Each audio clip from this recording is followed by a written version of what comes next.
पाकिस्तान के खिलाफ स्कोर कर जाते हैं, लोग कहते हैं आउट ऑफ फॉर्म है, हमारे खिलाफ खेलते वो सेंचुरी कर देते। बिस्मिल्लाहिर्रहमानिर्रहीम। पहले तो विराट कोहली की बात की जाए कि मैं ख़ुद भी उसकी मेहनत को हैरान हूँ कि उसने किस किस्म की मेहनत की होगी, क्योंकि सारी दुनिया कहते हैं कि आउट ऑफ फॉर्म है, मगर ऐसे बड़े मैच में आके जो जिस मैच के लिए पूरी दुनिया वेट करती है वो उधर आके आसानी से रस कर देता है, क्योंकि हमारी ख्वाहिशें मजरंग ना दें उनको, मगर वो खेल के हमसे निकल जाता है, रस कर लेता है, मैन ऑफ द मैच बनता है। तो मैं ज़रूर उसकी इस फिटनेस लेवल को, इसकी मेहनत को प्रेस करूँगा जिस तरह उसने की है, क्योंकि वो भी एक क्रिकेटर है, हम भी एक क्रिकेटर है, मगर हमने पूरी कोशिश उसको आउट करने की, मगर जिस तरह वो ले गया और जिसने जो फिटनेस शो की है और जिस तरह उसने काम किए, तो इट्स मीन्स के पीछे उसने काफ़ी हार्डवर्क वो चीज़ें की है कि पूरी दुनिया कहती है कि आउट ऑफ फॉर्म है, मगर हम इस बड़े मैच में उसने करके दिखाया। विराट कोहली इंडिया से खेलते हैं मगर हम क्रिकेट के फैन हैं, और ऐसी इनिंग्स देखकर कौन कमबख्त ये कह सकता है कि अच्छी नहीं थी।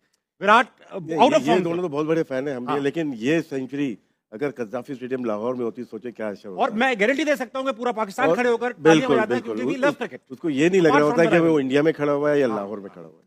तो आप इसकी इनिंग का ये देखें, आप इनकी जो चीजें हैं ना हमारे उसके सारी चीजें के, फॉर एग्जांपल आप बाबर की फीट मूवमेंट्स देखें कितनी तेज और कितनी स्लो हैं, आप उसकी बैट स्पीड देखें, और सिर्फ विराट कोहली की फीट मूवमेंट्स और बैट स्पिन देख लें सिर्फ इस मैच की, आपको पता लग जाएगा सारी स्टोरी का।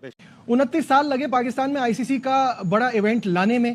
जब ये इवेंट की मेजबानी हमें मिली तो फिर एक और महाज खुल गया, प्रोपेगेंडा शुरू हो गया, पाकिस्तान में हो पाएगा नहीं हो पाएगा, सेफ है नहीं है, और फिर कहीं जाके हाइब्रिड पर बात बनी, उसके लिए भी हम तैयार हुए। फिर इस टूर्नामेंट को अच्छा कराने के लिए हमने खूब पैसा लगाया स्टेडियम्स बनाने में, उनकी अपग्रेडेशन में। जो असली काम था टीम बनाने का, उसमें हम कंप्लीटली फेल हो गए। कसूर इन खिलाड़ियों का नहीं है, कसूर हमारा है कि 3 T20 वर्ल्ड कप, एक 50 ओवर वर्ल्ड कप और अब चैंपियंस ट्रॉफी, फिर भी ये कौम बेवकूफ़ी कहूंगा कि इनसे उम्मीद लगा रही है, सोच रही है कि ये जो हाइब्रिड मॉडल हमें हिंदुस्तान की वजह से करना पड़ा, वहां जाके उनको हराएंगे, एक अपना मैसेज देंगे, उसमें भी हम नाकाम हुए। इतनी पुअर परफॉर्मेंस, आगे भी इसी तरह से चलना है।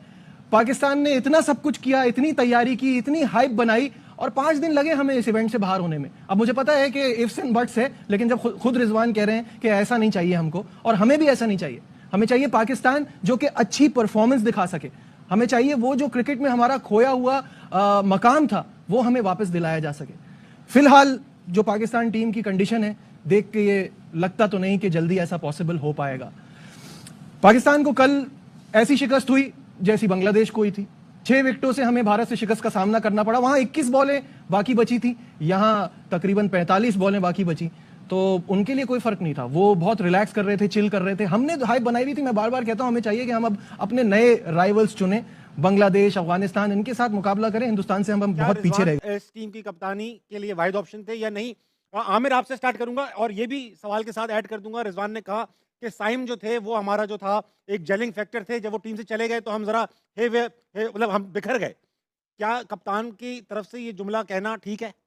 यार ये तो बिल्कुल ठीक नहीं है। फिर तो ऑस्ट्रेलिया को आना ही नहीं चाहिए था। फिर तो ऑस्ट्रेलिया को घर बैठ जाना चाहिए, वॉक ओवर दे देते यार, हमारी जगह किसी और को खिला दो। ना स्टार्क आ रहा है, ना मार्च आ रहा है, ना कमिंस आ रहा है, ना हेजलवुड आ रहा है। नसीम नहीं था तब भी यही कहते थे, अब नसीम खेल गए, अब कर रहे मतलब, और साइम का मैं बताता हूँ, 4-6 महीने पहले चले जाएं, यही हमारा मीडिया, यही अवाम कहते थे भाई ये पीएसएल का प्रोडक्ट है, इसको नो लुक के अलावा कुछ आता ही नहीं है, इसको क्यों खिलाई जाए। 16 T20 में उससे कुछ नहीं हुआ था।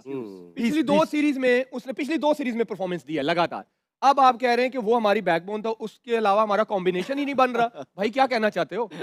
ये मुझे नहीं समझ आया। एज अ लीडर आप ये बात नहीं कर सकते। अब एज अ लीडर जब आपके पास प्लान बी नहीं है तो फिर क्या कर रहे हो आप टीम के साथ? मेरा ये सवाल है कि आप कह रहे हो कि साइम के अलावा हमारी कोई चॉइस ही नहीं है, ये कैसे हो सकता है यार? अच्छा, रिजवान वाहिद डिजर्विंग कैप्टन है इस टीम में?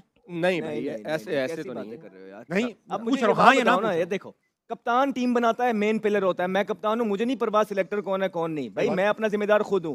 पिछले कितनी देर से ये कप्तान है, और पीछे 6 महीने से जो लड़के ये ट्रैवल करवा रहे हैं वो सब जाया।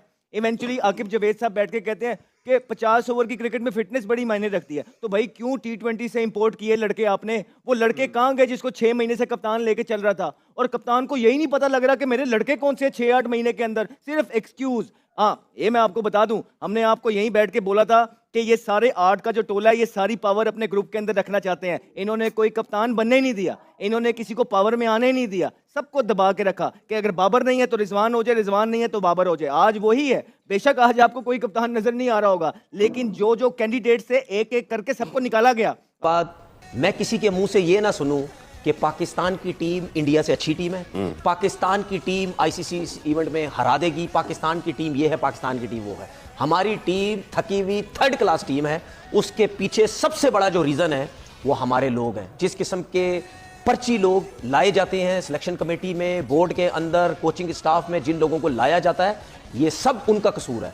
आप जिस किस्म की टीम बना के देंगे, जिस किस्म के जिसको जो नंबर देंगे, जैसे स्पिनर उठाएंगे, जैसे ओपनर लाएंगे, जैसे मिडिल ऑर्डर लाएंगे, उसी किस्म की आपकी टीम बनेगी। 50-50 लाख रुपया आप लोगों को दे रहे हैं, 60-60 लाख रुपया अपने पसंद के लोगों को दे रहे हैं, करोड़ों रुपया महीने का लग रहा है। कितना? करोड़ों रुपया। जी हाँ। ये गवाह है इस चीज के, महीने का लग रहा है। ऐसे पैसों को मैं क्या करूं, कहां लेके जाऊं ऐसे पैसे? सही किसी ने ट्वीट पे मुझे मैसेज किया है, पाकिस्तान की टीम इस time Namibia, Uganda, Nigeria, Nepal, इस लेवल की चली गई है। और बिल्कुल सही बोला उन्होंने, इस लेवल पे ही गई है। ये खेलने वालों का कसूर नहीं है। Yes. ये जो हमारे थके हुए थर्ड क्लास किस्म के लोग सिस्टम चला रहे हैं, ये इन लोगों की वजह से है। दुनिया किधर से किधर पहुंच गई है, ठीक है? उन्होंने आपको सब बताया है, सर्किल में कैसे खेलना है, बीच में कैसे खेलना है, एंड में कैसे खेलना है, किस किस्म के प्लेयर लाने हैं, किसका स्ट्राइक रेट अच्छा है, कौन सा अच्छे स्ट्राइक रेट वाला कहां खेलेगा, किस कंडीशन में स्पिनर खेलेंगे, किस कंडीशन में फास्ट बॉलर होंगे, कौन सी जगह पे किस किस्म की टीम बनती है। आपका हेड कोच टीवी पे बैठ के सुबह से लेकर रात तक पाकिस्तान टीम को डिफेंड किए जा रहा है। क्यों? क्योंकि वही सिलेक्टर है और उसी ने सिलेक्शन कमेटी में रह के एज अ कोच भी ये सारी टीम सिलेक्ट की है और डिफेंड कर रहा अपनी टीम को। पूरे पाकिस्तान के लोग, क्रिकेटर्स टीवी पे बैठ बैठ के बोल के थक गए, उनके गले खराब हो गए। ओपनर नहीं है, स्पिनर नहीं है, बाबर आउट ऑफ फॉर्म है, उसको ओपन क्यों भेज रहे हो? खाली ब्राड पे क्रिकेट नहीं चलेगी। शाहीन खुली मार खाता है, ये हारिस रऊफ खुली मार खाता है, नसीब में कभी अच्छी करता है तो कर जाता है क्या आपके पास? आप सऊद शकील पे खेल रहे हैं, आप तैयब ताहिर पे खेल रहे हैं, आप सलमान आगा पे खेल रहे हैं, आप इन प्लेयरों पे, फहीम अशरफ पे खेल रहे हैं, बेन स्टोक के ऊपर आप क्रिकेट खेल रहे हैं। खुशदिल शाह ने एक आध मैच में अच्छी नहीं की, आज कुछ बेहतर की। सुन ले मेरी बात भाई, वो जिस किस्म, देखो उसकी जो सिलेक्शन हुई, उस सिलेक्शन का फायदा क्या? ना वो स्पिन कर सकता है, ना वो कुछ कर सकता है। यहाँ पे मसला है, मैं चाहूंगा इस पे मैं पहले फवाद भाई से सुने मेरी बात, सुने सुन ना मेरी बात, सुने यार, आप सुने, नहीं मेरी बात, आप खुशदिल शाह मेरी बात सुने। प्रॉब्लम ये है, सुन ले, प्रॉब्लम ये है, वही इफ्तिखार टीम का है नहीं, वही इफ्तिखार आपकी टीम की नहीं है, प्रेजेंस ऑफ माइंड नहीं है। वही इफ्तिखार होता था वही लेग पे। आज हर्षिद राणा ने 5 गेंदें आउटसाइड द ऑफ स्टंप कराई है खुशदिल शाह को, और 5 गेंदें जो कि वो inside out shot, no straight drive, no cover drive, यार सारी चीजें वजह मैं आपको बताता हूं। हमारे लोग कहते हैं पावर हिटर, ठीक है? तो भाई पावर हिटर एक तो नेचुरल होता है, दूसरा जिस तरीके से खुशदिल शाह, जिस तरीके से ये रिमेंबर द नेम, याद है Asif Ali, remember the name, Ben Stoke हमारा, 200 छक्के, उसके अलावा और प्लेयर, ओ भाई ऐसे बैटिंग नहीं होती। क्यों सारे टीम से बाहर हुए? 36 दफा ये लोगों को टीम में लाया जाता है, क्यों बाहर होते हैं? क्यों? क्योंकि जब छक्के मारने की बारी आती है आप लोग मेरिट पे खेलते ही नहीं। वो हर्षिद राणा स्लो वन किए जा रहा है, लपेटी जा रहे हैं। दूसरे क्या करते हैं? जब छक्के मारते हैं जहां पे बॉल होती है उधर जाते हैं। खैर, हम खुशदिल शाह की जो बात कर रहे हैं ना, वो तो बहुत हम नीचे लेवल पे चले गए ना। रिजवान ने आज जो बैटिंग की है, ठीक है, क्या बैटिंग की आपने यार? क्या आपकी फॉर्म नहीं है? चलो हम ये समझे आपकी फॉर्म नहीं है तो आपसे खेला नहीं जा रहा। इतनी गेंदें खेल नहीं, इतनी डॉट बॉलें खेल रहे हो, क्यों खेल रहे हो? क्या बॉल बहुत ज्यादा ब्रेक हो रहा था? नहीं। या आप टेंशन में थे, या आप कप्तान थे और प्रेशर ले गए, इंडिया से मैच है हमारा, हम पता नहीं क्या करेंगे। यार जिस कप्तान की सोच ये हो कि हमने टॉस जीत के बैटिंग करनी है और आप टॉस जीत भी जाते हैं, उसके बाद बैटिंग भी आ जाती है, तो इस किस्म की थकी हुई बैटिंग आप एज अ कैप्टन करते हैं यार। फवाद भाई, आपको इंडिया की टीम नजर आ रही होती है, वाइड कर रहा होता है, शामी कर रहा होता है, दूसरी जानिब से भी वाइड हो रही है, दोनों बॉलर्स वाइड कर रहे हैं, प्रेशर है और आप उस प्रेशर में से निकल आए हैं, आपने 40 रन बना लिए। एंड देन ये तो कुछ भी बुरा नहीं हुआ, आप भूल गए आप यूएसए से हार के आए थे जी। फिर बात ये हुई थी कि जी ऑपरेशन क्लीन अप, सर्जरी होगी, सर्जरी ये हुई, सुनिए, सर्जरी आवाम की हो रही है, हर मैच में टीमें बनी, सर्जरी, 5 टीमें बनी, 5 मेंटोर्स आए, बैकअप कोई है तो बता दें। फिर हुआ ये कि आप बांग्लादेश से हारे, इंग्लैंड से हारे, फिर आपने एक शॉर्ट टर्म गेम खेला, आपने स्पिन विकेट बनाई, 2 स्पिनर्स आप जो टीम में नहीं थे वो आए, आप जीत गए जी। आप जीत गए, आप खुश हो गए, सब सही हो गया। फिर आप ऑस्ट्रेलिया गए, ऑस्ट्रेलिया आप एक स्ट्रैटेजी लेके गए कि जी हमारे पास 4 ही बॉलर हैं, हम 40 ओवर का प्लान बना के जा रहे हैं, वो भी आपकी ट्रिक कामयाब हो गई। उसमें Saim Ayub was the main contributor. सुने पहले वो ट्रिक, इसी तरह साउथ अफ्रीका भी 2 आपके पास नए दौर के बैटर हैं, साइम अयूब, फखर। साइम अयूब अनफिट हो गए, फखर अनफिट हो गए, ये बदकिस्मती हुई जी। मेरे भाई मुझे कोई ये बताए कि अभी टीमों के प्लेयर्स बाहर जाते हैं, उनका रिप्लेसमेंट होता है, आपके पास क्या रिप्लेसमेंट है? सही है, आपने जब हारे में भी अमेरिका से वो हो गया यूएसए से। हेलो दोस्तों, स्वागत है आपका क्रिकेट न्यूज के एक और नए वीडियो में। दोस्तों विराट कोहली